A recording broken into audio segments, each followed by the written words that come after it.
Behind every sana all nasa abroad, there's always a whisper, a heavy sigh hidden in the noise of applause.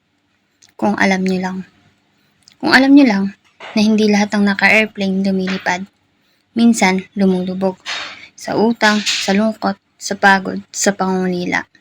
Na sa bawat pagalis ng OFW, may iniwang pangarap sa paliparan.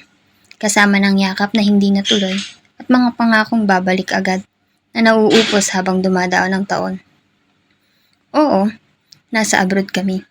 Pero minsan, hindi namin alam kung nasan pa kami. Nasa gitna ng disyerto pero nilalamig. Nasa gitna ng syudad pero nag-iisa. Nasa gitna ng tagumpay pero may bitbit na lungkot na hindi kayang bayaran ng dolyar o dirham. Kung alam niyo lang, yung bawat padala na natatanggap ninyo, bunga ng kalyo sa kamay, ng overtime na walang tulog, ng yes boss kahit pagod ka na.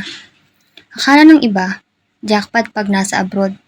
Pero hindi nila alam, yung bawat kwento ng tagumpay, may kasamang pahina ng sakripisyo na hindi kailanman naipost.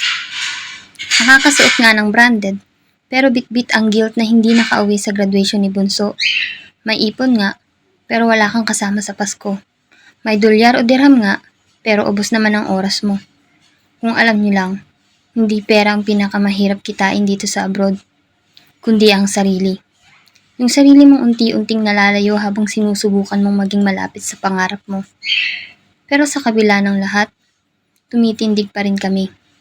OFW. Oo, Filipino warrior. Matibay, mapagmahal, marangal. Kahit kailan, hindi sumuko.